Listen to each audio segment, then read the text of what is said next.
Mbah Mutamakin juga dikenal selain mempunyai dua anjing itu yang dinamai beliau dengan nama yang bagus itu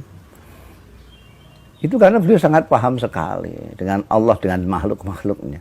Dan yang disinggung-singgung lagi oleh orang-orang yang bicara tentang Mbah Mutamakin itu adalah Mbah Mutamakin suka melihat wayang, ceritanya Perkudara Bratasena ketemu dengan Dewa Ruci.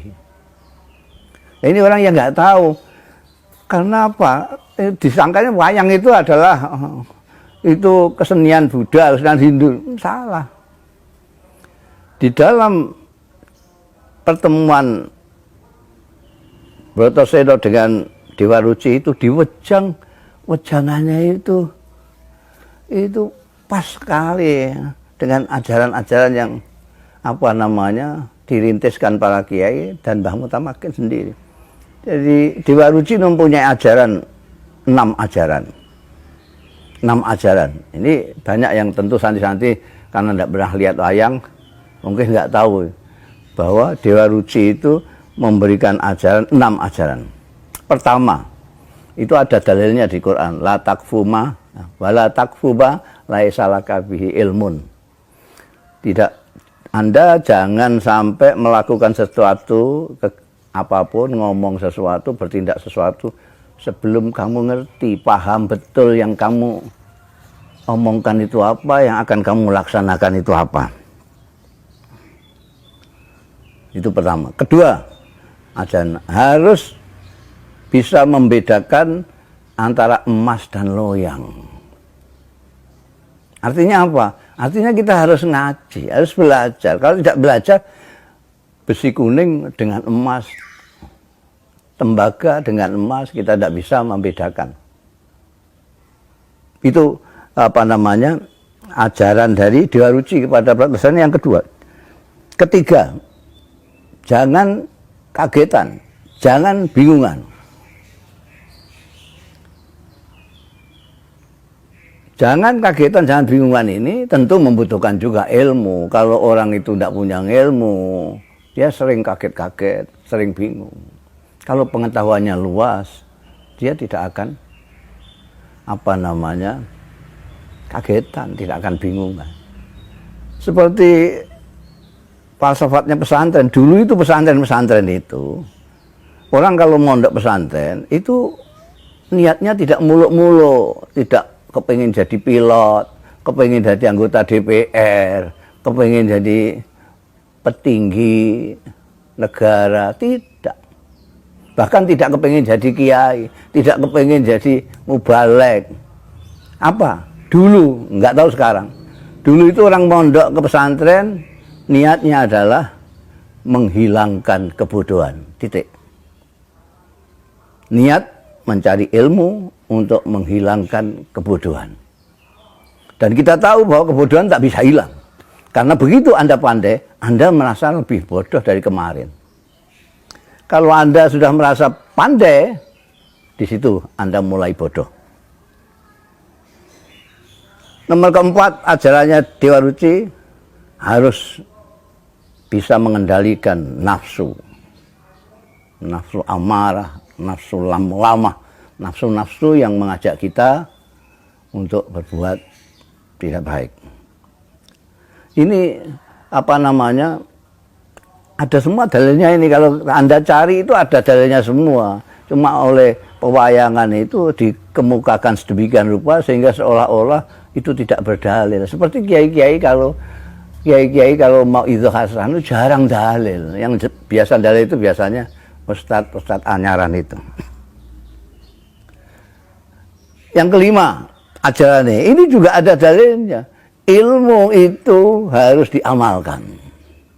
Bahkan ulama-ulama mengatakan ilmu yang tidak diamalkan itu bukan ilmu. Ilmu haruslah ada ilmu yang diamalkan. Dan itu pelajaran pesantren begitu. Santri-santri, keturunan-keturunannya dari Mbah Mutamakin semuanya mengajarkan ilmu harus diamalkan. Yang keenam, harus memahami tentang kefanaan dunia ini, termasuk kefanaan diri kita sendiri sebagai manusia. Nah, ajaran-ajaran kemanusiaan ini tambah lama, tambah hilang, dan kita sudah mulai menjadi orang-orang yang bermental instan, yang sulit sekali untuk bersungguh-sungguh di dalam mencari ilmu, dalam bekerja, dan lain sebagainya. Kita memahami agama juga sudhi itu di permukaannya saja, tidak masuk ke dalam. Karena masuk ke dalam itu harus bijiddin wajtihadin.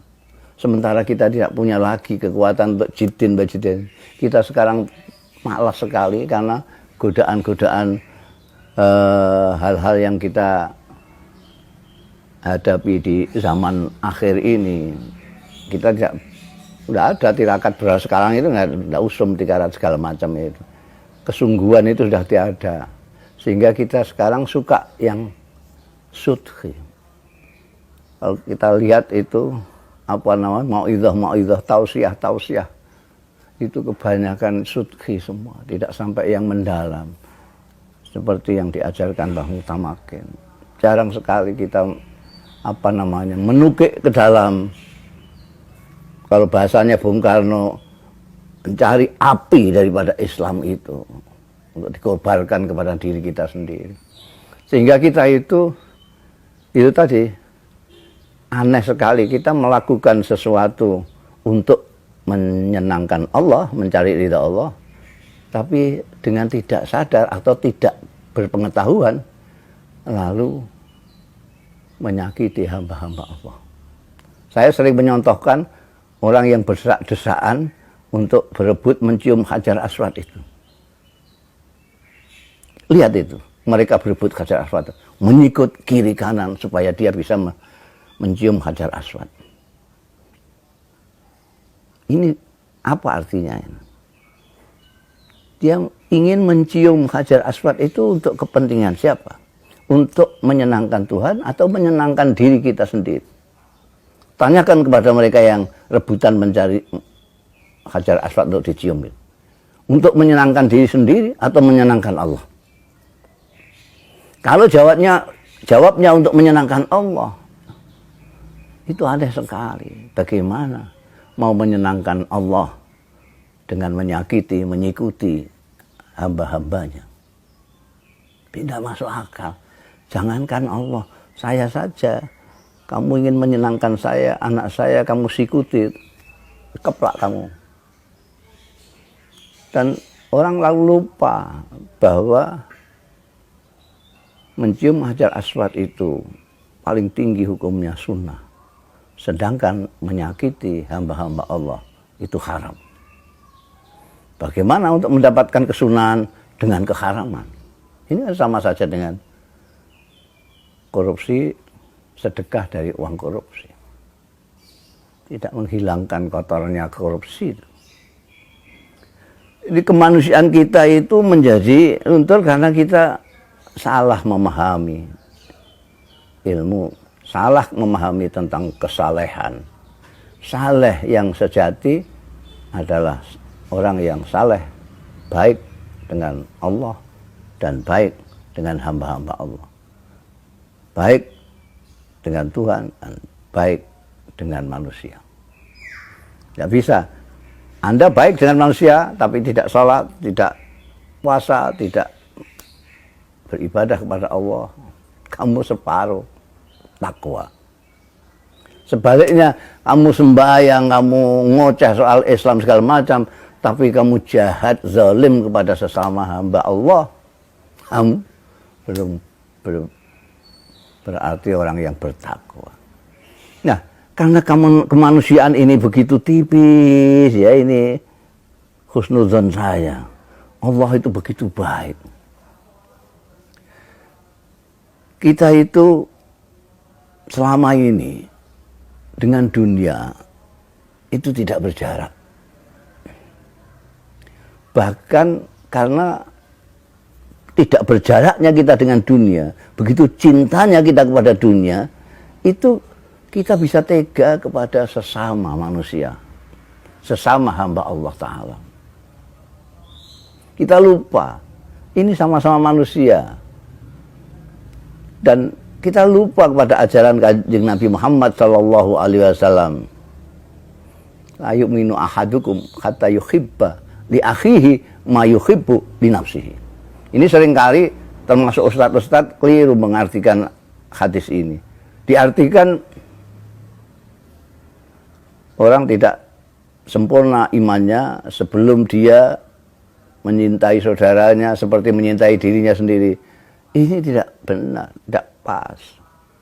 Karena kalau artinya begitu, redaksinya tentu la yu'minu ahadukum hatta yuhibba akhahu kama yuhibbu nafsahu. Ini tidak. Hatta yuhibba li akhihi ma yuhibbu li nafsihi. Jadi kalau seperti contoh saya tadi, kalau saudara kita kalau kita senang mencium Hajar Aswad, kita harus senang juga kalau saudara kita bisa mencium Hajar Aswad. Kalau kita senang dihormati, kita harus senang juga kalau saudara kita dihormati. Ini ajaran Kanjeng Nabi. Tapi itu semua karena kedekatan kita dengan dunia yang tidak berjarak sama sekali itu, ini lupa semua, termasuk orang Islam terhadap ajarannya. Maka karena kebaikan Allah Subhanahu wa Ta'ala, maka Allah memberi pelajaran dahsyat kepada kita. Adanya pandemi sekarang ini. Sekarang ini kita dibuat sedemikian rupa harus berjarak dengan dunia. Bahkan kita dengan sesama pun disuruh berjarak. Ya, berjarak. Ini pelajaran yang perlu kita cerdasi. Orang yang tidak pernah piknik itu menyangka bahwa pandemi ini itu hanya di Indonesia. Bahkan ada yang menyangka bahwa pandemi ini hanya di dusunnya sendiri saja. Padahal ini di seluruh dunia. Di Timur Tengah, di Eropa, di Amerika, di Mekah Al-Mukarramah itu semuanya terkena dampak. Semuanya. Kalau kemarin itu masjid hanya dijadikan untuk kepentingan diri sendiri, tidak untuk kepentingannya Allah. Katanya masjid itu adalah rumah Allah Ta'ala. Sekarang rasakan kamu bisa. Sekarang kalau kita rindu kepada masjid, rindu bersama-sama dengan orang, itu rindu yang macam apa sekarang? Kita sekarang diingatkan, kita itu sama. Kullukum min Adam wa Adam min turab. Kullukum min Adam wa Adam min turab. Selama ini kita kotak-kotak hamba Allah itu. Allah ketika berfirman, walaqad karramna bani Adam, itu tidak ada embel-embel kelompok ini, kelompok ini. Karramna bani Adam. Pokoknya yang namanya manusia dimuliakan oleh Allah Ta'ala. Tapi kita sendiri malah tidak memuliakan, bahkan tidak memuliakan diri kita sendiri. Jadi saya kira penting sekali lagi, penting sekali kita mencermati, mengkaji tidak hanya apa yang kita baca dari kitab, tapi apa yang kita baca dari situasi, dari perilaku, dari contoh-contoh dan ajaran-ajaran pendahulu kita seperti tokoh yang kita peringati saat ini, Mbah Mutamakin. Dengan demikian kita tidak sia-sia dalam melakukan kegiatan memperingati haul beliau. Kita akan mendapatkan sesuatu yang berharga yang dapat kita jadikan pegangan hidup selanjutnya.